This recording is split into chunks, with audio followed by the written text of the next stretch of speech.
Hi, everyone. Welcome to the first ever Hitmakerz podcast. Our guest today is Dale Penner. Dale is an award-winning producer, mixer, and engineer based in Winnipeg, Canada.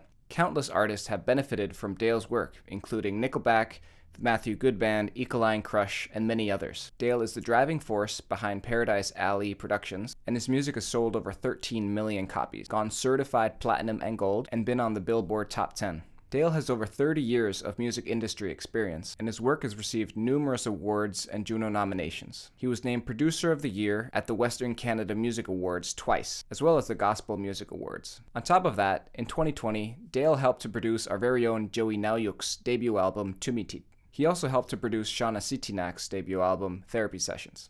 Please help me in welcoming Dale Penner. Dale, welcome. Thank you, Thor. How are you? I'm good. It's so nice to catch up here before we started actually recording, because you and I go back a little while, and I was Yeah. just telling you that the way that I actually sort of built up a little bit of courage to go and just chat with you was because of your hair, because I was like, that guy looks like a producer. But I don't know if you want to like talk about how we first met. Yeah. Well, I decided to do my hair because I knew I might meet a handsome blonde guy in the lobby of the hotel. No, it was, that's funny you should say that. But yeah, you got to look scruffy if you're gonna convince people to do what you ask them in the studio. Well, Um, yeah, and I but don't know yeah, if that's something. we met in Toronto that was my second or third indie week that I was at.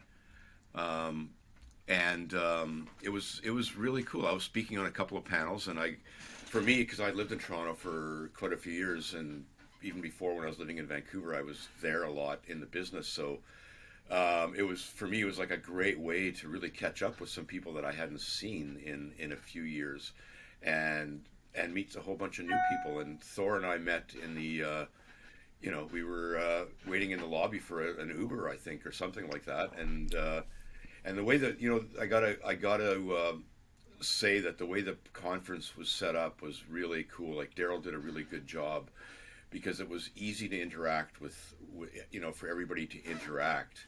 You were always walking somewhere and seeing in the venue, seeing somebody that you knew was in the business, and you could sit down and have a drink with them. And in our case, we were waiting for an Uber, and yeah, I mean, it was great to hook up with you. We've done some pretty cool music since then. Seriously.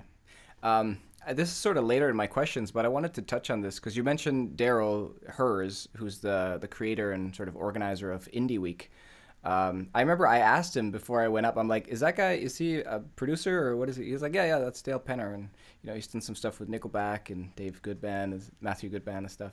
Um, and I wanted to talk to you just about like relationships because you were talking about going back to Indie Week year after year and catching up with friends basically, like not industry people, but it seems to me like there's a lot of friendships and just like long-term relationships in the music industry. How important do you think that is?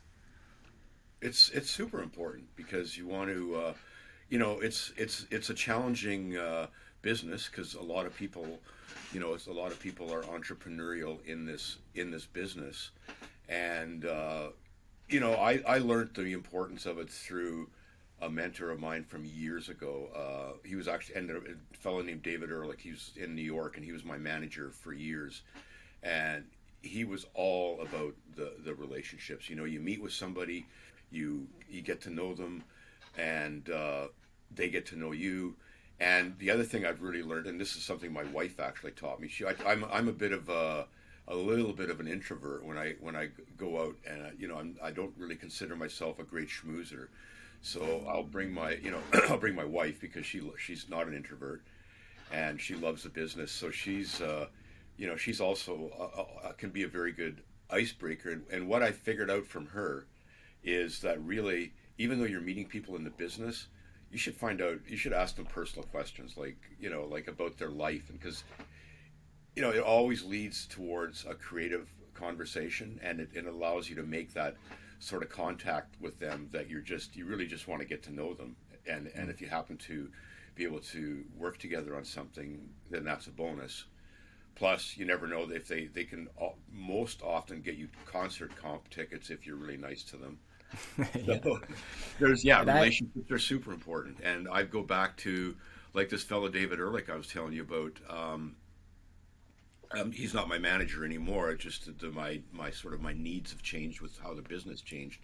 But he's a lawyer and he still does a lot of deals for me. And this is like 25 years later.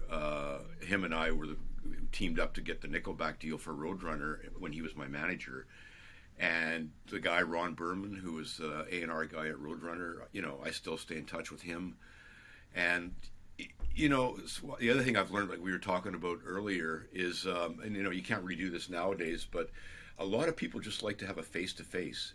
Like I found that if I would go somewhere, like let's say I would go to LA for like 4 or 5 days to to take meetings and just do things, it was actually sometimes easier to get a meeting with somebody in their office than it was to get them on the phone. And a lot more productive because you just have. I mean, now I'm talking prior to video conferencing being so normal. But I still think that in all of those ways, you never know when you're going to need a contact for something, totally. and when they might need you for something. Yeah. One thing I remember, you put me in touch with a production duo in Missouri called Prince Ivan. And I remember I was talking to them, and I've talked to other people about this. And whenever you're brought up in conversation, everyone's like, "Oh yeah, I love Dale. He's like the nicest guy." I think you might like be one of the nicest people in the music industry, which is just sort of a part of your reputation, which I hope you're aware of, because a lot of people say it.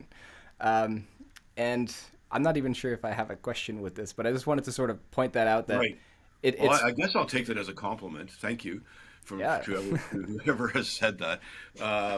But you know what? It's I've actually I haven't always, sadly I have had moments where I haven't been the nicest person in specific environments, but most of the time I am because well, I guess that's kind of just my nature, and I always have that motto where you want to treat people the way you'd prefer that they treat them or treat you.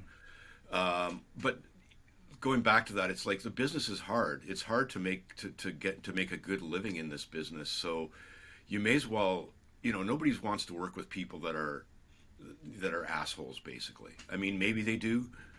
Maybe if you're, Paul McCartney, that good, maybe you Mm. can be an asshole and stay in the business. Although I'm sure he's not, because most of the people I've met that have been successful are nice people. It Mm. just seems to be a quality. I mean, I guess you read about people that aren't nice, but you don't, who wants to print about the nice ones? Well, and I've experienced this. I mean, Hitmakers, we're only, we're a very young label, but I've had some artists approach me where they're very arrogant and sort of like, yeah, like help me out with this. And then some who are just like, hey, I'm an artist, this is what I do. Like just that approach, like I could just sort of feel what they're like to work with. And I would always choose someone who's nice to work with over someone who's maybe super talented, but is sort of a drag. I feel like life is too short to work with those people. Um, I want to ask you too. You mentioned that you had a manager, uh, and I mean, I know you as a mixer and an engineer and a producer, but I don't really know your musical history. So I was wondering if you could tell me about yourself and how you got into the music industry. Sure. I mean, my manager he managed me as a producer and an engineer and a mixer.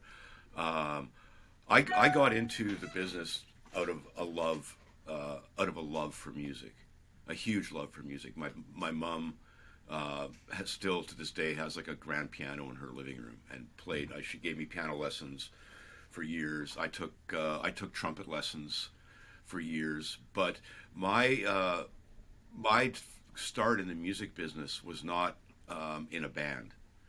It was as a I started off in working in a recording studio, and just worked my way up from there. So I had a musical background where I had played some instruments in high school and beyond, and a severe a big time love for music and a passion for it.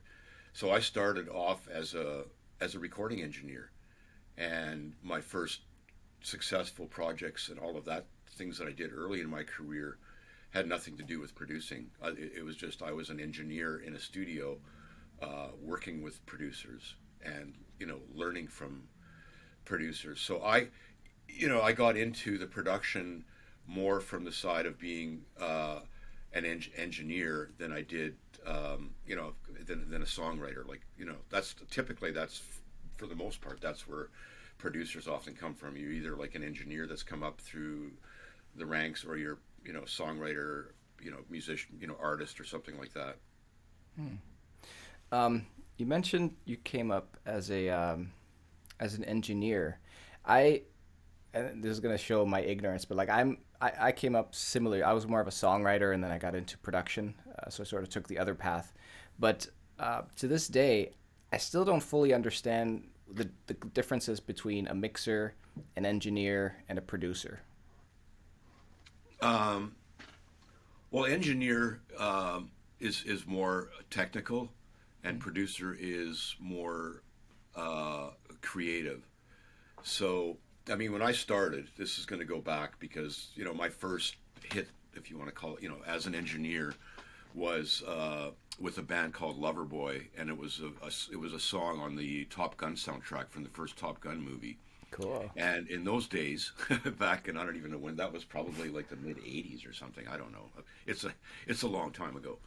But then you'd walk into a recording studio and there'd be like two big 2-inch tape machines, a huge console, a large recording room, and so the engineer really had everything. You didn't have a lot of computer automation, or really any, when I first started.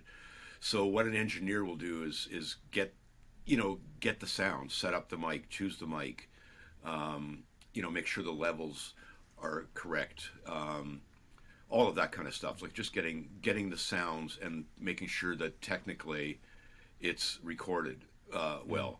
A mixer will get a finished project. You and I have done a lot of songs like that, where you've produced it and you send it to me for mixing, and the mixing is really, you just take what the creators, who typically are the producer and the artist, have you take all of their ideas that they send you on a lot of different tracks usually, and you mix it into something that sounds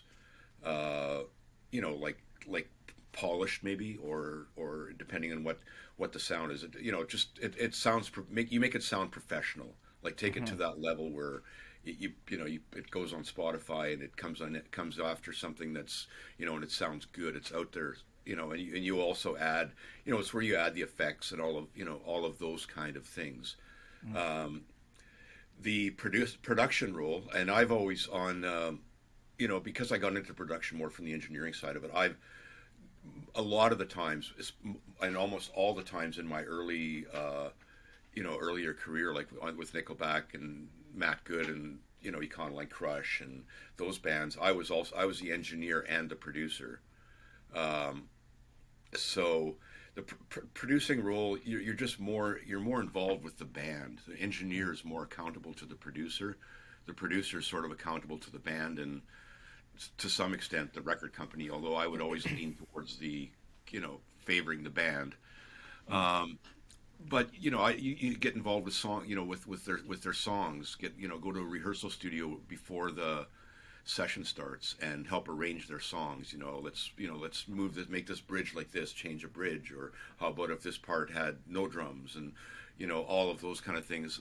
Help to get the songs ready as a producer before you get to the studio, and then when you get to the studio, I think one of the main jobs of the producer is, you're the person that picks the performances that are going to be the final ones in the end product. Like you will choose which vocal line in the first verse is, out of many performance tries, which one is going to be the one that's there.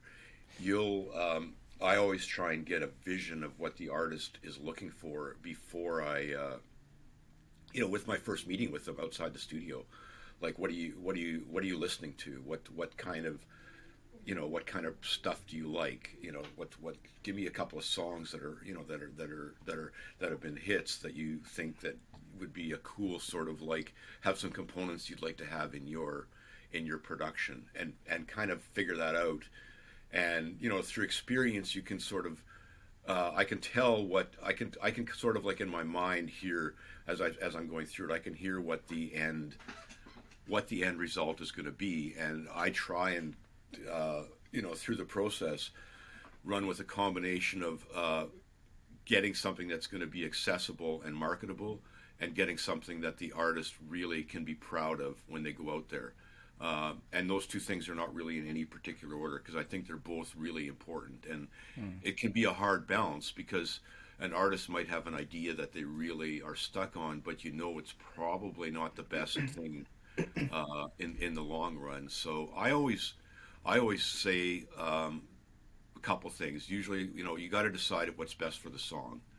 Does it make the song better? Is this part, if you do it like this, is it going to make it better? Or is it a hook? Like, if it's kind of a little off the wall, is it off the wall enough that it'll be a hook?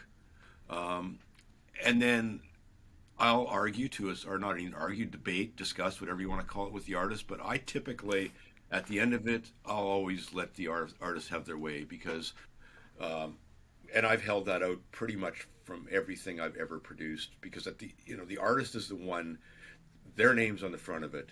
They're the one that's out there playing those songs every night. They're the ones that are out there doing the interviews, talking about it. And they have to have that place right here that makes them feel like, yeah, this is the shit. Like, I did this. I'm really fucking proud of this. This is really, really, this is really cool.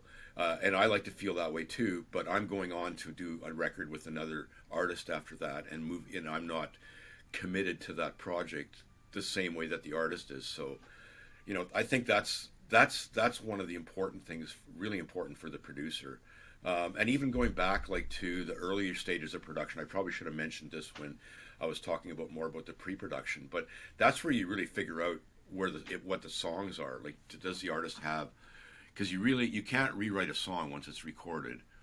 And if you don't have good songs or great songs, you're kind of screwed before you can get out of the gate, because that is a prerequisite that's always been there. So I'll give artists ways that I think they can go back to the drawing board with some of their songs and work at them. In certain situations, I'll see if they want me to look for songs for them, for people that, that's more common in the country market. I'll call a couple of publishers in Nashville I know and tell them what I'm working on, and ask them if they have some songs. So, most of the time they'll submit some material, or set the artist up with a collaboration with a co-writer. It can be a pretty sensitive thing with some artists, as far as how, it's, the song is like their baby. You don't want to tell somebody that their baby's ugly. So you got to figure that out, but it's important, and that's probably something that I would fight pretty hard for, that the songs are happening. I'm just going to grab a notepad. I have so many questions, but I realized if I write them on my phone, it looks like I'm ignoring you. So one second, I'm just going to get a... Is that glare from my light in my glasses a problem? Is that glare from my light that's beaming in my glasses a problem or not? No, it's fine.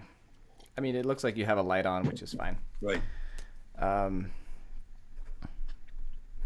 So many things we kind to of did unpack that, here. with your that song of Joey's, because I love her.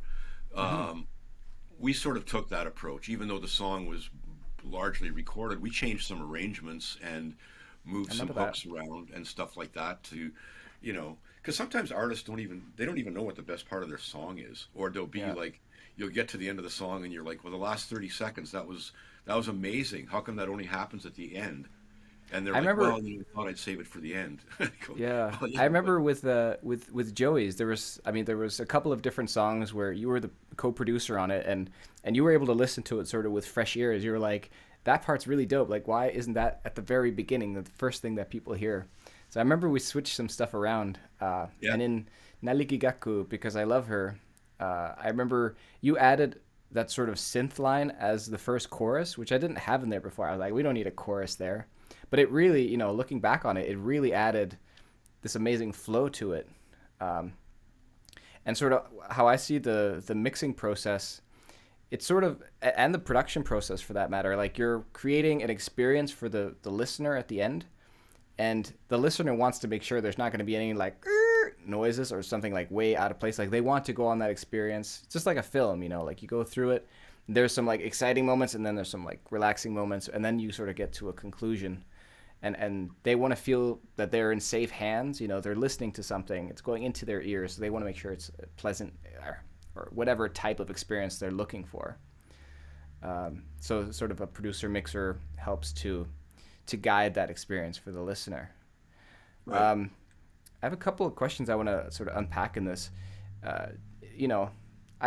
When I started making music, it was on an iMac, one of those old blue ones, the round ones. Oh yeah. And it was a Cubase, and I remember I had 8 tracks, but I only had 4 bars, so I could only I had to record it on an iPod player and loop it manually, and it was a mess.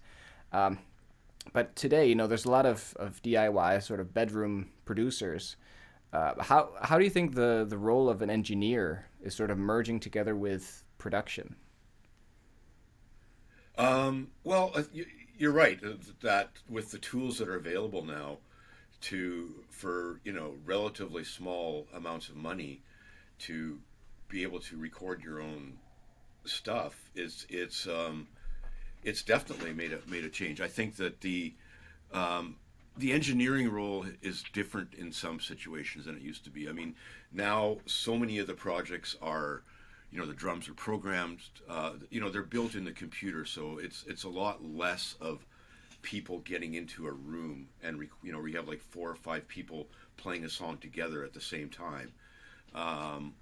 It still happens. I mean, I'm working on a project right now where that exact thing happened. I'm mixing something for a producer that records everything like that. He adds the stuff later. And in a situation like that where you go to, you're going to a studio, to it has a traditional studio, big drum room, all of that kind of stuff, you still need an engineer and a producer. And in that role, they're separate. The producer has a role, the engineer has a role, and if the engineer is the producer, they would have a second engineer that would be able to do a lot of the stuff, still allowing them to focus on the creative and the performance. Mm-hmm. Nowadays, where people can do a lot of like for yourself, you've got you deliver great sounds from your studio in Ottawa, and you record it. I'm not sure what the facility is in Nunavik where you go, but it sounds good. And thank you. So you really it's a little the lines are definitely more blurred than they used to be. I mean, you have to have some knowledge about engineering to be a DIY engineer. I guess an example would be, a recent example for me was a project I did with this gal from LA named Natalie Patton. And because I couldn't travel to LA because of COVID, we had to do it all online. But she had taken she had taken some sort of audio engineering course. Just enough to know, not to screw everything up, basically. Mm. And we recorded all the vocals. She engineered the vocals herself, and we started doing them in her condo in LA, because with her laptop and her mic, and we used this app. We'll talk about I could tell you about that later, the Session Wire virtual app. But she ended up going. I said, well, it's too noisy, too many sirens and traffic noise in LA, where she lives. She says, well, okay, well, tell you what, I'll just go to my parents' place in Houston where I grew up, and I'll record we can do the vocals in my bedroom closet. So she did that. I told her, I gave her some suggestions of what kind of microphone and what kind of preamp to buy. She already had an interface, and that's what she did. She went to Houston, and we spent a week recording vocals in her parents' house, and she engineered it all. I mean, I was able to guide her online, just like I was sitting there with this Session Wire app. But that was an instance where she was an engineer, and also increasingly some of my workflow that I've sort of seen come my way over the last few years is I call it fix and mix, where people, I get a band has recorded their own project, however they've done it. Maybe they've got a garage with where they can record it. Maybe it's all computer based, or maybe they can do it in the rehearsal studio.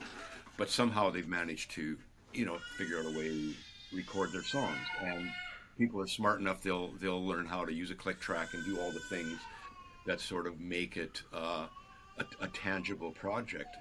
And I'll get people sending me stuff like, "Hey, can you mix this for me? I recorded it. We recorded it." And yeah, I mean, I'm sure I can do that. I can put drum samples in and edit it. I've got all the right stuff to make it sound amazing. So I'm noticing a lot more DIY projects coming my way for mixing and sometimes, fixing. I have an editor that I work with. So if the vocals need some editing or just some things need tightening up and whatever, whatever kind of, there's lots of options available these days. Now you use actually some kind of old school gear when you do your mixing, right? You were telling me earlier, like, what do you think is the biggest sort of differences, pros and cons to using all digital versus doing more analog stuff? Well, I think you have to. I think you have to live in the digital world. You can't.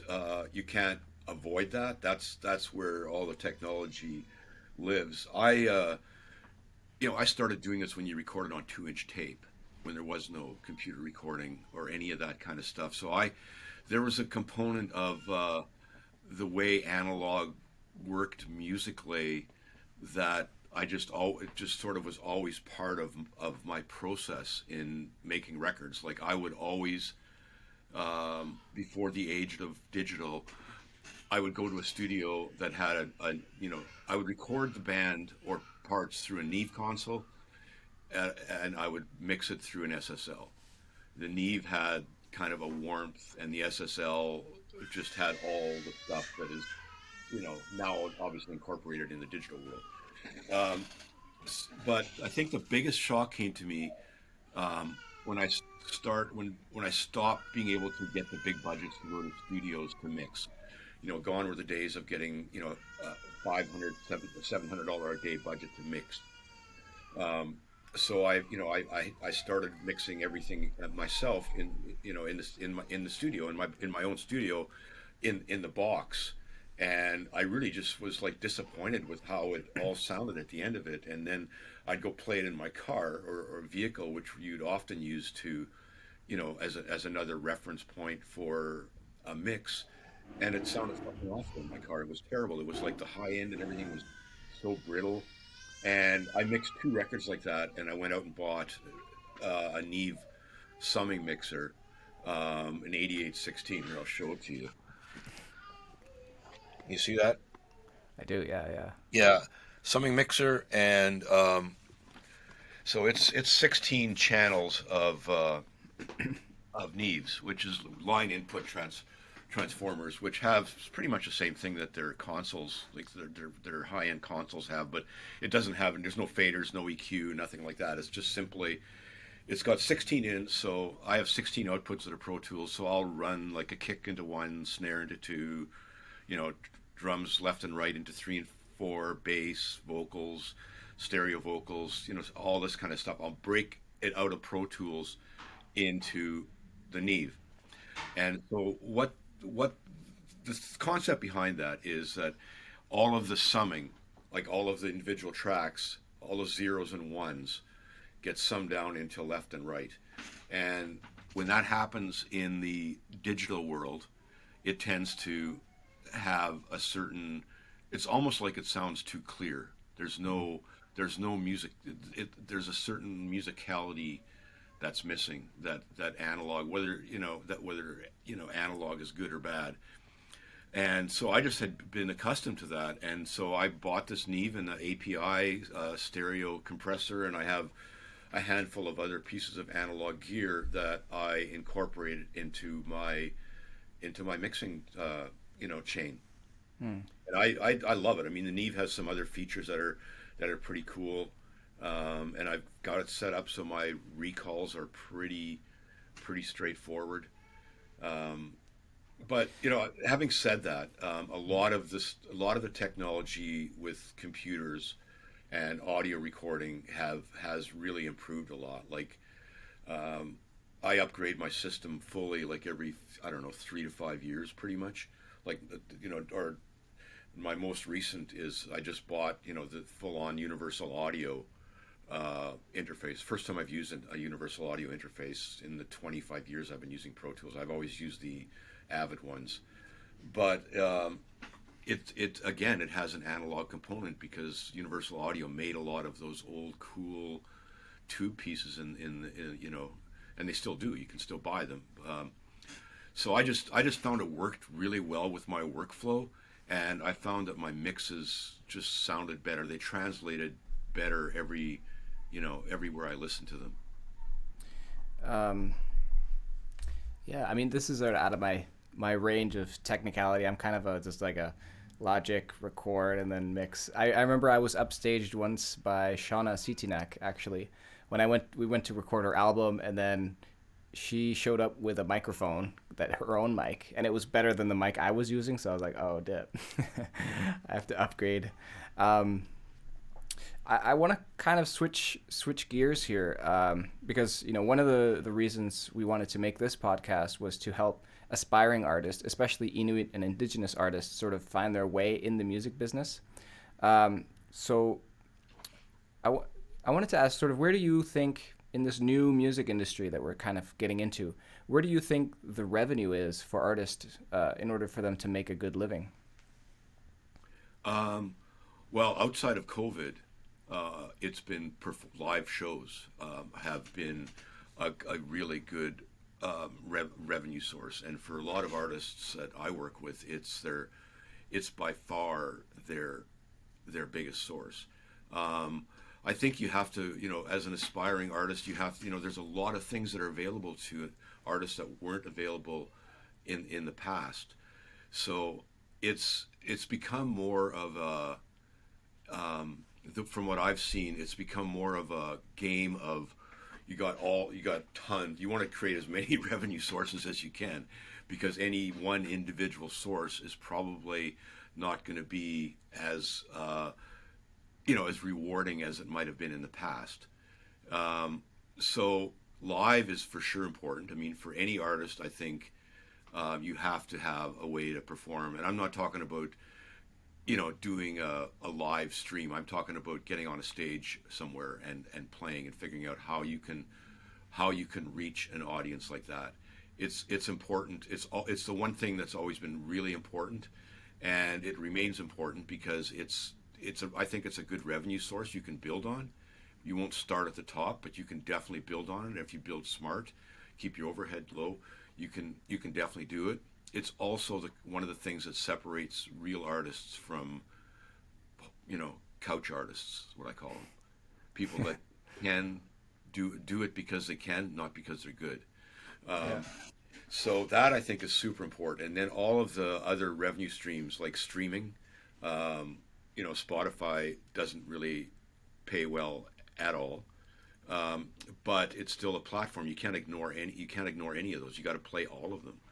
There's a lot of talk and wars being fought about, you know, what is going to happen with streaming. Like, let's pay the artists properly. And I'm even involved with some people that are talking about building new streaming platforms that are designed specifically for independent artists. Mm. So you gotta, you can go through, you go through DistroKid, put all your music out there, and then you have to promote it. Like, the artists that are successful nowadays are proactive with their careers and work hard, and that also hasn't changed. That's always been the case. So you gotta work hard as an artist. Like, with your artists, I'm sure they work hard. You can't just rely on your team. I mean, your team has to look at you and go, I got to try and work as hard as this artist for this artist, not the artist looking at the team and saying, why aren't you doing this for me? Why aren't you doing that for me? You have to be proactive and promote your stuff. And you really can do it inexpensively nowadays. I mean, and you know, for example, this podcast we're doing is a way to promote things. So there's all kinds of ways. Like I work with an artist. I manage one gal from Vancouver, and she does a weekly YouTube show. Every Sunday morning, she does a YouTube, and we started doing it in September of 2019. Every week, a new song with a short video and a story. And we had 5,000 subscribers on YouTube when we started, and we now have 25,000. Wow. So that's a lot of songs too. That's 50 songs a year. You know, that is a revenue stream. You know, she's making money off of that. Yeah. So you've got to have your content in place. So to get on YouTube, you have to have video content, and it has to look good. Like I see, and I've seen this really come to the forefront during COVID, when artists were, you know, they couldn't reach their audience by going out and playing. So they smartly decided, you know, look for other ways to do it. But an iPhone in a living room playing and sounding terrible is not a good way to do it. You got to make sure that all of your content, anything you put out there at all, matches a certain bar of quality, and you can't go below that. You got to spend the time. So getting good quality content out there and promoting it through, you know, you got to build it slowly, just like you used to have to. You know, you can build it through one fan at a time. And I think that's the kind of thing that aspiring artists should look at. I mean, they've got those. They have the means with internet and all of these platforms to promote their stuff. You have to figure out a cool way to do it. You know, nowadays it's like, for some reason, I'll give you an example of how they should do it. Like this artist, there's a group called SM6. They're out of Chicago. And they're kids. There's six kids, 6 siblings from the same family between the ages of 12 and 21. And they had started to record some demos about 2.5 years ago, and got a little bit of traction, but not really much. So their manager, who is a pretty good client of mine, she decided she was going to make them famous on TikTok. And they started doing TikTok silly shit. Nothing, you know, it wasn't about their band. It wasn't about the SM6 band. It was about these kids that lived together in the family. They were all, you know, they were homeschooled, so they were around all the time. And they would put out a TikTok, like a few TikTok videos every day. And I recorded their 10 songs for them last year. We did it again. They went to a studio in Boston where their manager was. And again, I did it all on SessionWire remotely, which we have to talk about that at some point.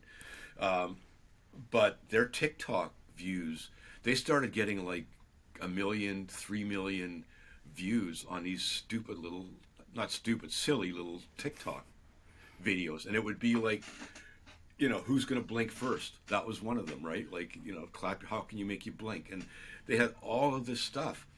And by the time they came to record, they already had like over 1 million followers on TikTok, and they were getting like easily close to 1 million views on a lot of their posts, and they were doing 2 or 3 posts a day.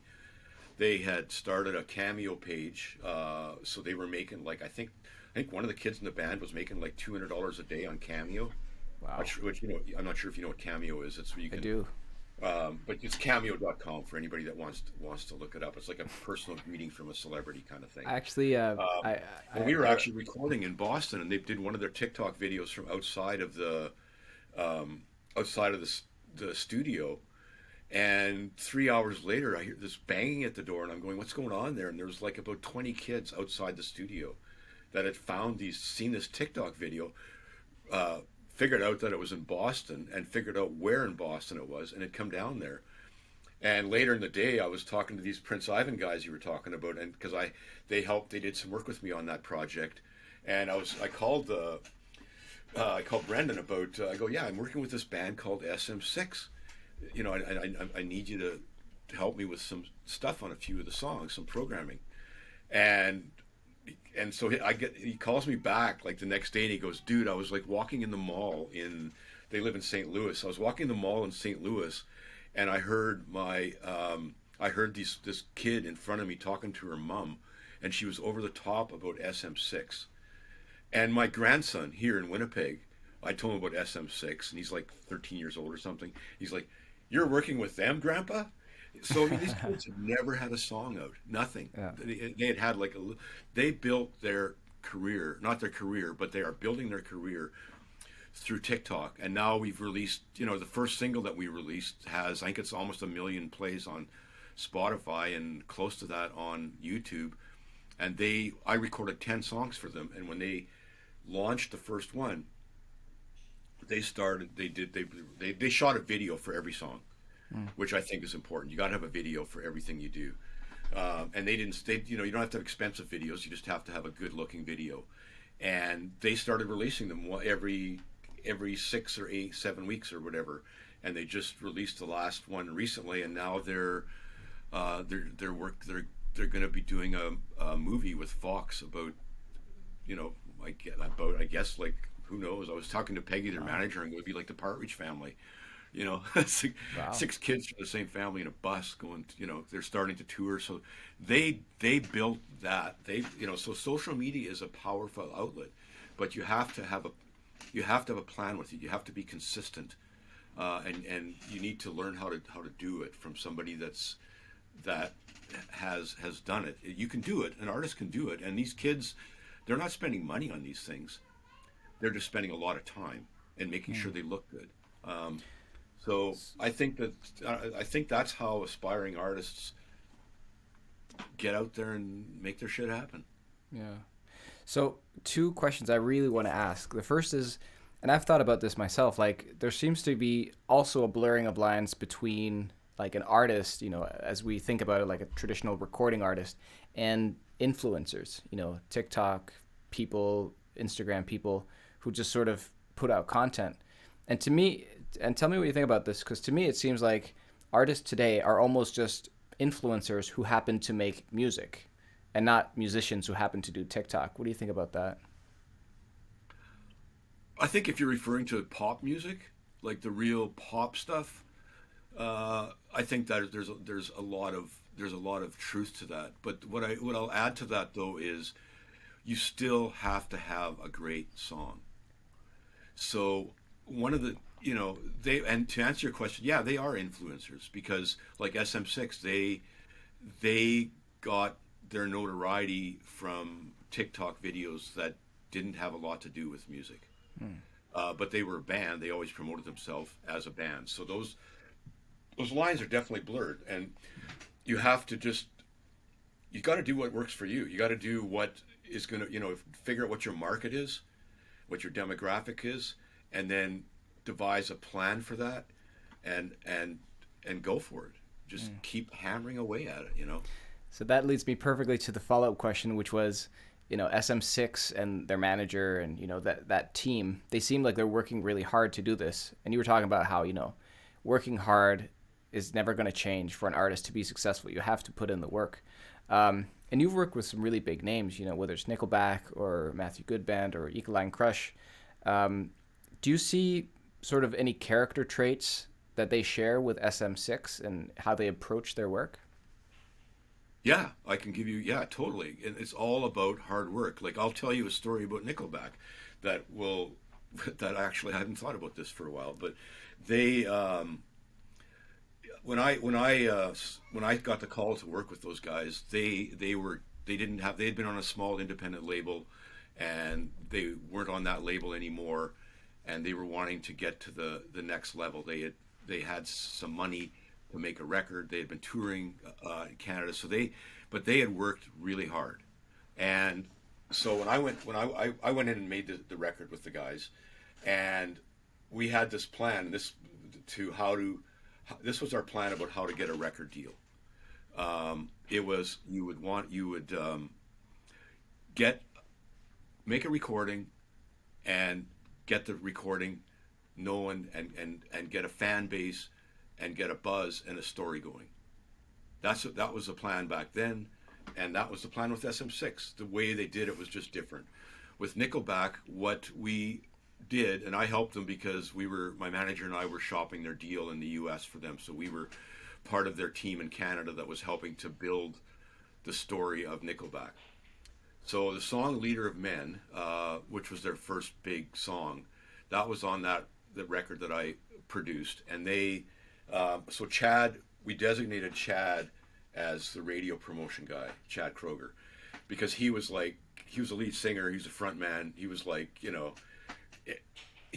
had that charisma and that excitement to really take it out. So we got a list of radio stations, we sent CDs to all the radio stations, and then Chad started phoning the radio stations.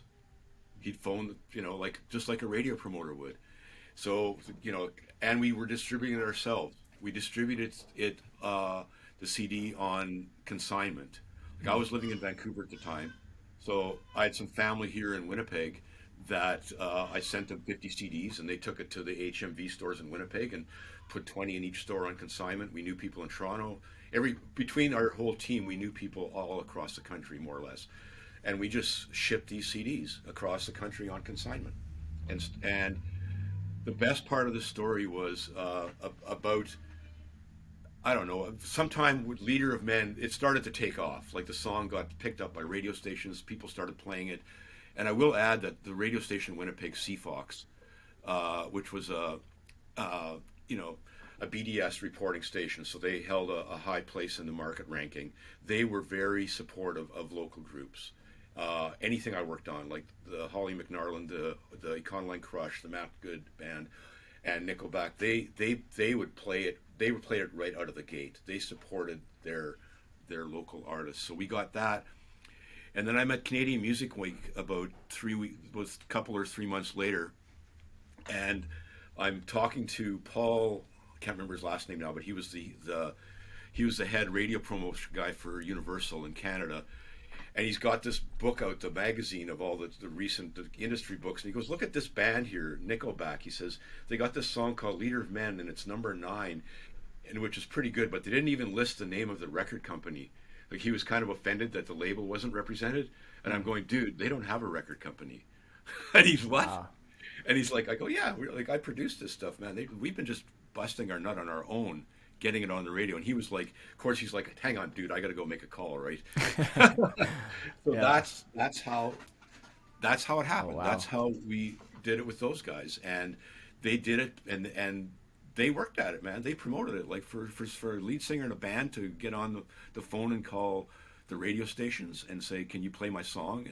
It seemed like kind of silly, but at the same time, it's a personal approach, right? It goes back to, like, if people have a personal connection with you, and I still talk to the guys in Nickelback when if I go to one of their shows, if they happen to be in the same town at the same time, I try and hook up.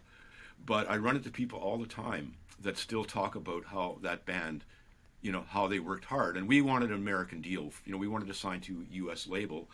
So our concept was, let's build the hype for the band in Canada, show that there's a market for them, and then let's get somebody from the U.S. And that's what happened. They got a deal with Roadrunner, and they had other options. That's crazy. And the crazy part is that it hasn't actually changed, just the tools have changed. But exactly. Putting in the work and getting that buzz going and getting things sort of started is exactly the same. And I mean, it also shows that you don't have to be on a label in order to get to those rankings, in order to create those options for yourself. It could be someone who's just really dedicated and committed and over time to create, to do whatever it takes to reach that level. There's less advantage of being on a major label than there used to be, for a host of reasons. I mean, I think if you're a popular, like if you're gonna really knock one out of the park, you probably need to be on a label. But you would build your career to a certain point where you would be given an option, really. Do you want to get on? Do you want to sign to a label? Or, because when you're at that point where you've got enough going on that the label's actually probably going to be interested in you, you're probably already making a pretty decent living at it. And so it's just a matter of what what you want to, where you want to take your career. I mean, labels are not really developing talent that much anymore. They'll sign a band that has a social media, something, like American Idol contestants, for example. They're super popular with getting record deals, because they've already been on a TV show. They have some social media following, and they can sing. So but they're mostly not songwriters, or really they don't fill the full full spectrum of what I think an artist is. So those people need a record company. But if you want to be a do-it-yourself, which I know lots of people that prefer to do it that way, and you're smart about it, you can make a damn good living. This is this is something we try to do at Hitmakerz. Is we don't look for artists that are already popping off and then try to sign them and do something, because honestly I don't know what value we'd be able to offer them, because what they need is like sort of a major label to take them to the next level, whereas our mandate is to create sustainable careers for Inuit and Indigenous artists.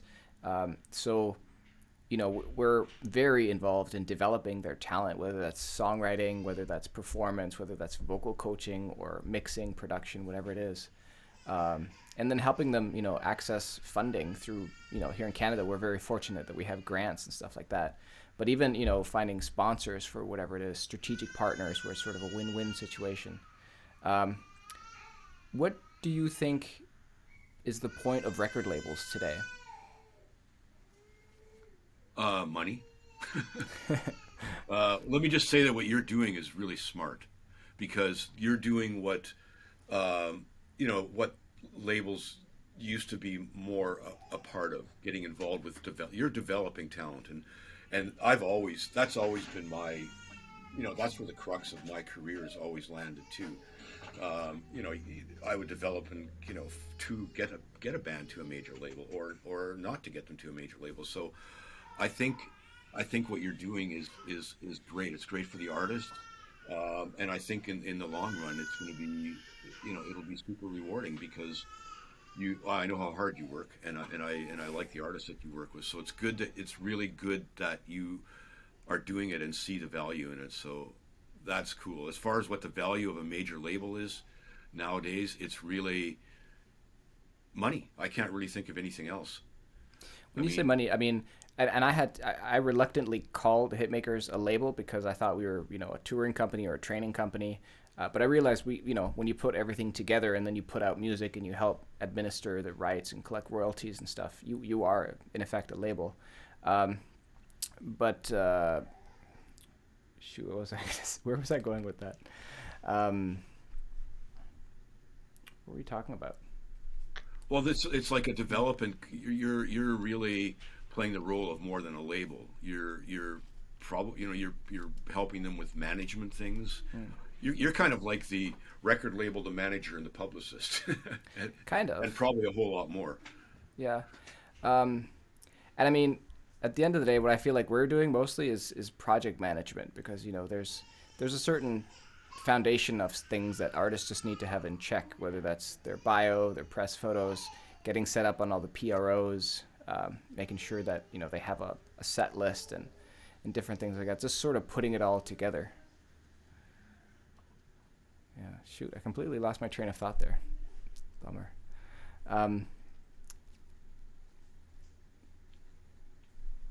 So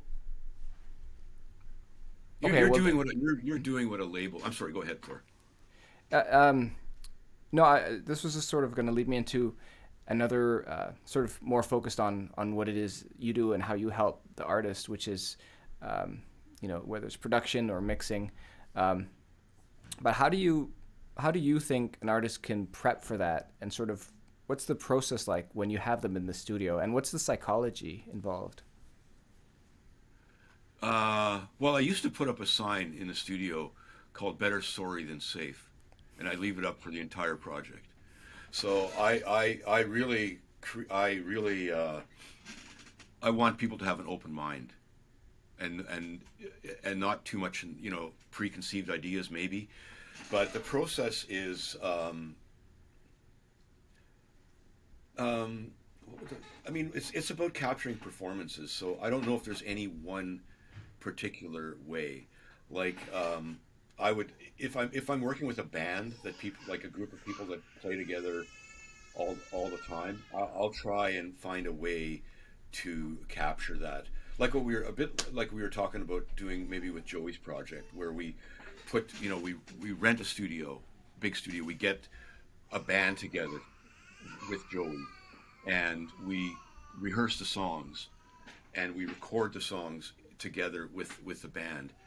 And in that way, it's like the producer is really trying to capture performances. I mean, there's kind of like when I took my producing 101 or whatever, they talk about the three T's: tuning. So you got to make damn sure everything's in tune. Guitars, bass, drums, vocals, like everything's got to be in tune. Timing, so you got to really have, everything's got to have to me, timing just means groove. Everything's got to have it has to really have a groove. Right. And then texture. And textures is the layers and different components you add, to the song. So those are the three T's of producing. But I would add another one, a P, which is performance, because you're really capturing a performance. Like, that's what people listen to when you're, and it's most of it's the vocals. I mean, bands hate to hear this, singers love it, but I'm like, okay, you got the song, you got everybody in the band, and then you got the vocals, because it's just a fact. The vocals are the most important thing. They carry the melody most of the time. They carry the story most of the time, and because it's a voice, it's a human instrument. So to me, capturing performances in a vocal is one of the most important parts of producing a recording. You really want to get that listener, if it's to really be drawn into listening to that song because of the vocal. Like, it just has to immediately catch you. And Yeah. it's not, obviously it's the melody and the lyric, which is the song, but it's also the just the performance, like how it's sung.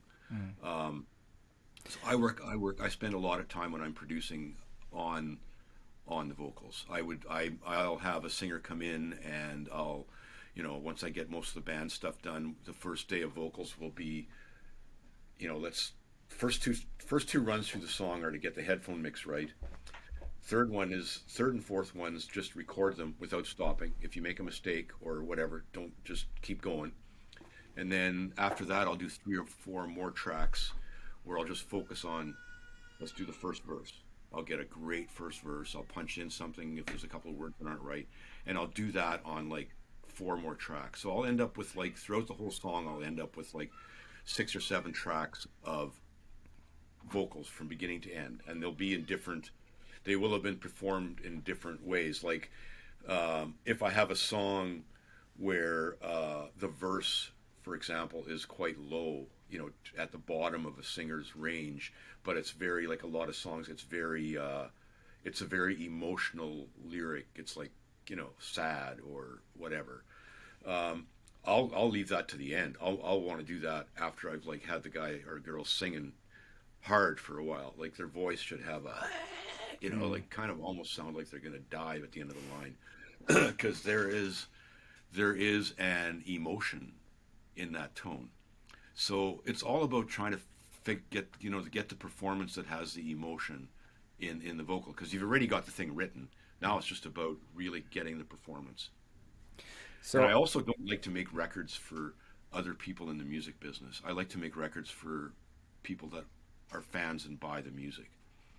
And I've noticed that there's a difference, and maybe that's me. Maybe that's my background as an engineer, because I never, I didn't write songs, and I didn't really play on records. I didn't have that attachment. I'm not a producer that is going to come in and play, and I'm not going to be the person that's going to do everything on your record. I'm going to be the guy that's going to do some things and hire who I think are really great people to do the other things. So that actually brings me to another point. I wanted to ask about this earlier. In my experience, sort of when I'm producing music for someone, there is this like trajectory, and it's constant across songs where it's like, oh, this sounds good. Oh, this could be great. Oh, this is cool. And then it's like, oh, you know what? No, this is crap. And then it's like, oh, wait, no, it's going good. And then it's like, oh, this is absolute bullshit. And then at the end, it's like, okay, I can live with this and it's good enough. And then a couple of months or years later, it's like, oh, that was really good. Do you feel that sort of, there's no other word for it than emotional pain when you're sort of attached to a project? And what's the process like for you? Well, it takes me about 6 months after I've finished the project to actually be able to listen to it without pinpointing everything I liked and didn't like about the whole thing. So I feel your pain, dude. It's kind of just, if you're compassionate, if you're passionate about what you're doing like that, it's kind of just the way it goes, man. Yeah. I don't know. Damn that passion. I've heard a lot of people say that. Yeah. Okay. Well, I'm glad I'm not alone. Just sort of an aside, but I know when I'm producing music, I'll get little movies playing in my head, like little stories. They're so random. Sometimes it's like, oh, it's a ship that's sinking. Sometimes it's like, oh, there's three pigs running that way. Like really random stuff, just from playing like chords or from adding some instruments. Have you tried that? Yet you'll have a visual. Yeah, I mean, I think you can. I've worked with a lot of artists that have explained their sound to me in a visual, in visual terms. Yeah. No, this is more like I literally just like stories. The sounds create stories, and they're so random. Like they're not descriptive of the music in any way. They're just random stories that play in my head when I play a specific chord or progression or something. No, I can't say I've experienced that. Okay, I'm gonna keep looking. I'm sure I'm not the only one who's got this. I mean, music definitely touches people in different ways, and you can have. Yeah, I mean, certain chords certain chords are obviously sad sounding, and certain chords are happy sounding. So, I feel that, but I don't know that I've ever actually had a movie in my head. I wish I could. Yeah. Yeah, it's a weird thing. But so you mentioned that vocals are the number one important thing in a mix, and I totally agree. And I remember I was listening to the radio the other day, and I was listening to that new song "Peaches" by Justin Bieber. And I remember like another thing that I had learned was that it's instead of adding more things, it's much more impactful if you can simplify it to a few really high quality things. And I realized like in that song, first of all, it's all about the lyrics. Like the lyrics are front and center. But then I was listening to it, and I guess it's my producer brain. I'm able to just sort of mute the vocals while I'm listening to it and just focus purely on the music. And I noticed that it's so like well constructed. Like when you get to the chorus and it needs a little bit more energy, there's this tiny shaker that goes and that's the only thing they add, but it adds such a new like energetic layer. And I was wondering, if you feel the same way about that song or other songs. Yeah, I mean, definitely, because it makes you listen to the vocal. And it's interesting because there's probably a lot more stuff going on in that song than you and I know. It's like, but when you have something, a vocal like that, you can really just get away with that. And I think people have started doing that a lot more. Just trying to, and I need a little practice at that, to be honest with you. Sometimes I tend to, you get too close to something and you tend to add a bit too much. And I even find when I'm mixing things for people, because I'll have a different perspective on it, I'll end up pulling things out that they had put in there and just build them, use them as a building block later in the song. Right. So I agree that if you got a really good vocal, and it kind of goes back to what we were talking about earlier, where the vocal is like the most important thing. Plus, he's Justin Bieber, so his song's going to get, if it's reasonably good, it's going to get a lot of play. Yeah, I mean, in my own experience, there's some songs that I hate them at first. I remember like Drake's song "Hot Bling." When I first heard it, I thought it was super cheesy, like carnival sounding, and I didn't enjoy it at all. But now, like a couple years later, I'm like, I get it. Like I dig it. But with Peaches, like the first time I heard it, I was like a little bit, again with that organ sound. But now I'm like, okay, yeah. It only took me a day or two to sort of come around on that one. Right. Yeah, I question some stuff too. I listen to and I'm going, what the hell is this doing on the radio? Yeah. Or why is this, as well known as it is? But that goes back to what I'm saying is, like, you and I listen to music a bit like people that make music. Mm. People that don't make music, who are the people you want to impress, the fans, they have a whole different way, like they of listening to things. So to them, it's cool. Yeah. So this is perfect to sort of segue into something else, which is trends and fads. So you've been in the industry for a while, and I'm sure you must have seen some trends like come and go, and things are popular and then they lose popularity. What do you think about that? Yeah, I mean, when I first started, it was vinyl. I mean, I've got a box of like singles, 45 RPM singles that I recorded and went to the place to press them. So I've had to invent myself at least 3 times in this business, or reinvent myself, I should say. Um, but trends, I don't know what are you talking about? Music trends? Or are you talking about lifestyle trends? Or I mean, I think sort of, I mean, genre. I mean, I know hip hop, for example, in the last few years has sort of taken over as the dominant sort of type of pop music. And I heard a theory once. It was in a book called the Song Hook or something. Oh, sorry. no worries. So, but I heard this theory where it says that music or pop music specifically sort of has a natural center point, and then it goes off to tangents, whether that's like grunge music, and then it swings back, and then it's glam rock, and then it swings back, and then it's like whatever Skrillex was, and then it swings back, and now it's sort of like in this hip hop sort of trap type of music, and then it sort of goes back to a pure pop center, which is more like the ABBA, the Michael Jackson, the Beatles, Right. that type of thing. Yeah, I mean, there's definitely trends. I mean, hip hop is by far the biggest trend and the biggest selling. It's just those artists sell a lot of music, and they have reached an audience that I wouldn't have expected they would reach. But I enjoy a lot of the really good hip hop out there. So they've definitely found a niche. I think rock just ruined itself with grunge, if you want my opinion. Like rock was the kind of music that really got shot down by, people putting out CDs and selling them for $20 with one good song on them. They lost the rock lost its focus in terms of they just thought a bad attitude, a bad lifestyle, and some distorted guitars was enough. I mean, I loathe the Seattle grunge scene. I think it just kind of on a personal level. I saw a lot of people's lives destroyed by drugs in Vancouver because of all of the stuff that was surrounded by that, and I just don't think there was that much. So I think fans just got sick of it because it was shitty, basically, and hip hop latched onto it, and that's what happened. And when you were describing, bad attitude, bad habits, I'm like, you could be describing hip hop because there's a lot of that in it.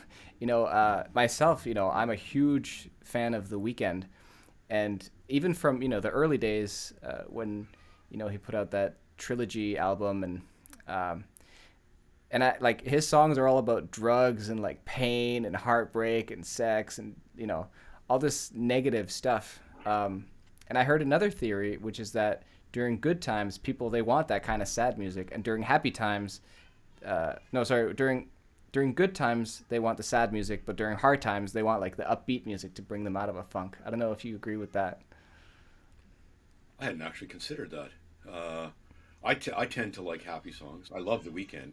I mean, I'll tell you right now, that guy can sing like very few pop artists these days can sing. So and they have super catchy songs, and the lifestyle. Like I haven't heard of too many hip hop artists dying from heroin overdoses. Touche. So I just and the music is better. So I don't know. I mean, look at I lived through the '90s and all that stuff where there was excessive things going on and certain things. It was a party and it was a lot of fun, to be honest with you. and and that's kind of what entertainment should still be, a party and a lot of fun. I think there's too many artists, trying to get too serious with certain things, Mm. uh, politics and all of those kind of things. It needs to be fun, so it should be about partying and having fun, and you know, I heard, um, and sorry, I've heard so many theories, but another theory I've heard is that music should be either fuck yeah, or it should be that's me. I don't know what should you be think what? about that. It should be either hell yeah, or it should be that's me. Either a I don't know. party or like a way to self-identify. Right. I think it depends on the artist. Like if you're a kind of um, a moody, um, pop artist, like kind of a dark artist, and you sing your songs are always just sad, then that's how you write. If you're like a full introvert, and so you just write songs that have that emotion, and you got to find a way to make them good and make them uh, marketable and adaptive. And if you're just a fun loving person, you know I love, then that's what you write songs about. That's what songs are typically about, experiences. So I think it depends what you've experienced, and what particular experience you're writing about at the time. So basically, staying true to whoever it is you are. Yeah, you have Yeah. to. I think.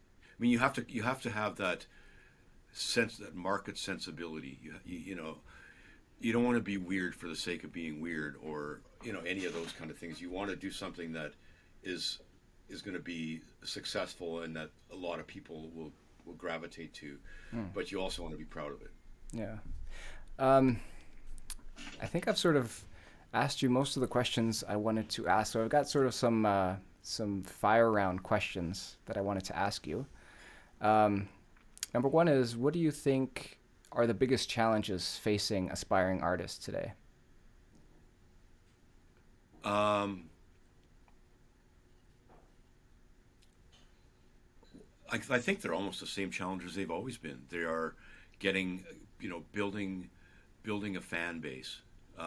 It's just with, the social media has given them a voice, but it's also given everybody else a voice. So it's a lot easier than it used to be for anybody to put music out, good, bad, or otherwise. So I think one of the biggest challenges for an aspiring artist is to rise above the noise at the bottom to a point where they are recognized as, somebody that has the talent, and the work, that has the goods to really go the next way, like getting above the noise. And it can be very, very discouraging to an artist to try and do that. So I think that, if you can find a way to break out above the noise, that is a big plus. Mm. Um, what are a couple of fun facts about you?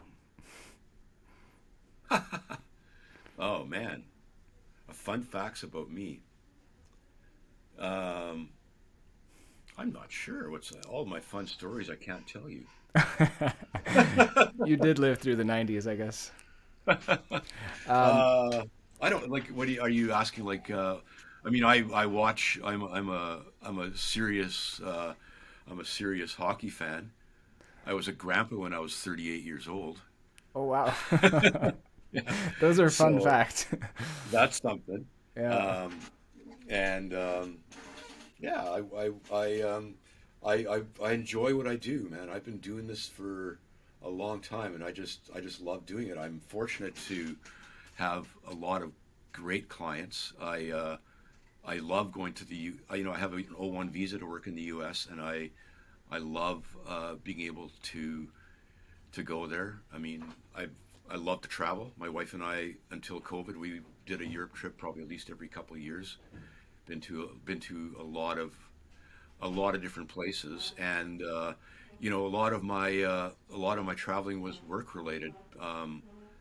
during the 2000 to 2010 when budgets were big, and or even before that, I remember spending 3 weeks on South Beach, Miami, on the beach because I was mixing a record there with Tom Lord Alge, and that was amazing. Going to a beach like that, it didn't hurt that it was clothing optional and close to a lot of Spanish people. uh, Uh, I did a record at this place called um, Longview Farms, which is a farm outside of Boston. It's still there. The studio has been around forever. I mean, um, it's a 160-acre farm, and Studio A is the barn, and everything about the barn is about the studio in that barn is all the wood and everything is from that era. So when they built the studio, they went around to the area and found buildings that were being torn down, and took the wood out and used it to build the studio. cool. And the Studio B is the farmhouse, and staying with that. And you live there. You rent the studio. You live there. They have it's far from any city. Um, you They have like cooks. They have like equestrian. Like you want to ride a horse, you just pick up the phone in the control room, and they bring a horse to go for a ride. Damn. And it's most famous for its food because they cater to you every day. You can't book the studio without the catering, and it's amazing. And they have one of the coolest things about being there is they have a scrapbook, and all the records that were made there. Like Stevie Wonder did most of the songs in the Key of Life there.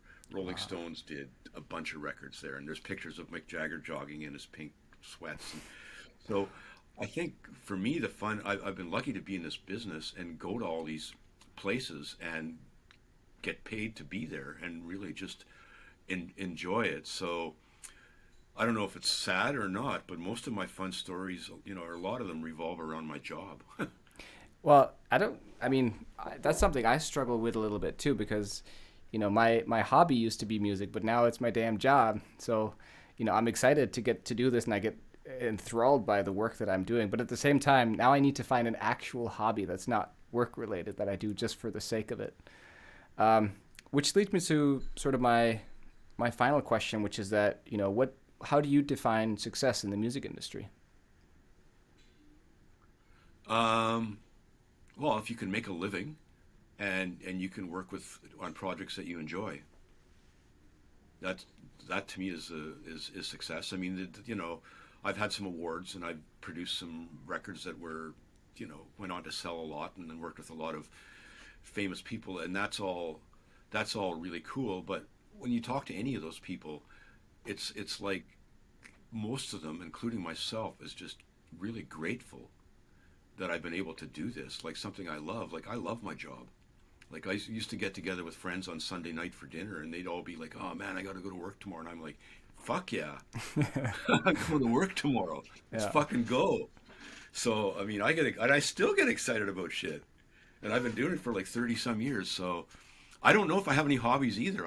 My wife and I were just talking about that because um, she retired a few years ago, and she's like, "When are you going to retire?" And I'm like, "Well, probably when I'm dead. I don't know." I mean, I'm so lucky that I can still do what I love to do, and I really, some jobs are more fun than others. I mean, but the other good thing about my job is that, and a lot of people's jobs is, I don't go to the same job every day. I go, now I go to the same place to work. I don't travel to different studios as much as I used to, but every project is different. Like I just do, I look at the different projects I've worked on just over the last year, like the ones with the two projects that we did together, and the other stuff. And it's just all great music and great people. So why would I? I just don't know why do I need a hobby? Good point. Um, where can people? So two last things: is there anything you want to add, and where can people find out more about you? Yeah, I just want to add. I want to talk just a bit about how I've been doing because I live in Winnipeg, which is it's a small community and an even smaller music community. So I rely on work to make my living from outside of my hometown. So when COVID hit, it was like it hurt because I had like 3 projects in the U.S. booked, and they were all full album projects. Had a flight booked and hotel booked and the studio booked for one of them, and it all kind of fell apart. So I want to tell everybody about this app that I've been using called SessionWire. It is truly amazing, and it's good for professionals. It's good for emerging artists. It's good for, I think, anybody that is making music. And it's developed by folks I know in Vancouver. A couple of guys that I went up through the ranks with in Little Mountain Sound and those places. They were engineers, and they were people that worked in the business. So they developed a platform that is, that as opposed to some platforms that are built by people that have technical skills and no real experience in a recording environment. This is with people that have both. And it allows me to connect to a studio anywhere in the world, and they just put a plugin on their operating system, whatever they're using. I put a plugin on mine, and you hook up, and it's got a video call you can hook up multiple cameras. So just to give you an example of how it worked, when I was working with SM6 in Boston, our studio sessions were booked every day from 11 to 8. We'd go to work. It was like going to the studio every day. The band would show up at the studio. I'd show up at the studio. We'd log in, and I would, with the SessionWire app, I was able to listen in real time to high-res control room playback from Boston. And I was able to talk to the band. I was able to talk to the engineer there. It was really like being there. Like produced 10 songs with these kids without ever meeting them, and it's amazing. It really turned out to be cool. Cut back on travel costs. So I've been using that for a lot of things, and even after COVID, it's going to be so helpful. And what I think it can be helpful for with young artists is they're going to be able to connect with people that they would not be able to otherwise connect with. Like for example, you want a guitar guy in LA to do a solo, chance he can log into SessionWire, you can log into SessionWire, and boom, you can do this. So I think that is something I wanted to talk about, that is a really cool technology that I'm looking forward to using with more of my clients. It's not going to replace being there, but it certainly is going to give a good option. And to anybody that wants to get a hold of me, my website is paradise-alley.com. You can go there and listen to some music of stuff I've worked on, and you can email me at Dale, D-A-L-E, at paradise-alley.com. And if you don't get an email back from me, it means that somehow I didn't get it, because I return all of the emails I get from anybody. So, and I'm always interested in new projects. And I can highly feel free to reach out and I can let you know how you can send me some music and have a chat. And I can highly vouch for working with Dale. It is an awesome experience and a wealth of knowledge, as you can hear in this episode. Before I let you go, though, I wanted to just touch up on that, because I forgot to mention that actually. You do live in Winnipeg, which is not the biggest city, and it's kind of far away from other places. But with the internet, and especially after COVID, where New York and LA have typically, and London and England, I guess, have typically been like the hubs of music in the world. But now, we've got places like Toronto coming up. Korea has just sort of taken off. How do you think location factors into all of this? Well, if it wasn't for the internet, I wouldn't be living in Winnipeg. I'll tell you that, because I wouldn't be able to do my job. Like I would say, probably less than 15% of my work comes from Winnipeg. The local work I do is mostly mixing film and TV stuff. There's a huge market for that here. Yeah, with those, I'm sorry, give me the question again. I'll start this again. No, so with places like Toronto and Korea and all these sort of different new hubs of music, how do you see that moving forward? Where is the center of music going, and is it okay to work remotely? And what do you think about all that? I think it's great to work remotely. I think the hubs, when I think of like LA, New York, London, when I think of them in terms of hubs, I think them in terms of more hubs for the industry, sort of business, the business of the industry, like all the big record companies, big film companies, they're all in those major centers. I think artists can come from anywhere. They really can. I mean, look what you're doing with your artists, in Nunavik. That word always stumps me a little. Yeah, there's Nunavut and Nunavik, and they're right But next to each other. you were able to work on projects together and you're in Ottawa, and your artists are up north, and I'm here, and I'm working on a mix now with somebody in Houston, and so I think an artist can be from anywhere, but I always still, I make regular trips to LA and New York. Like every year I go to this event. There's this event called Springboard. They have little, like kind of like Indie Week is in Canada. They have like similar type of conferences. I go to them, and I network with industry people. I go to New York every couple of years, or every year probably, and meet with people. I talk to people. I still work with a lawyer out of New York. I have clients in LA. So I think you have to definitely work at keeping those relationships, because that's where all of the big businesses are. A lot of decisions are made in those cities. But the creative part of it, I think, can happen from anywhere. Cool. Yeah, I think that's. I mean, I don't have any other questions unless. Well, there's something. I just want to add that I'm really happy you got me on this, man. This was like a lot of fun, and Good. you're one of my favorite clients, so I can't wait to get another project from you. We always have. It's always just it's fun, and it always turns out so well. Like I was listening to Joey's album the other day. One of those late at night, couple extra beers. My wife's gone to bed. I got the headphones on, one of those, and I'm going, "Fuck, this is cool." It's been 6 months, so I can listen to it like that now. Yeah. Hear all the little things, but yeah. So thanks, Thor, for having me on this. I appreciate it, and also thank you for being one of those people that keep the torch of the music business raging. Wow. Thank you. That's no pressure. No, but yeah, I feel like it's always so awesome to work with you, because I get to pick your brain and talk to you about these things, and we're both nerds about it. And I always Right. feel like we have to cut the conversation short, because we have work to do, and life happens. So I'm so glad to be able to chat with you and just sort of ask you all these different questions.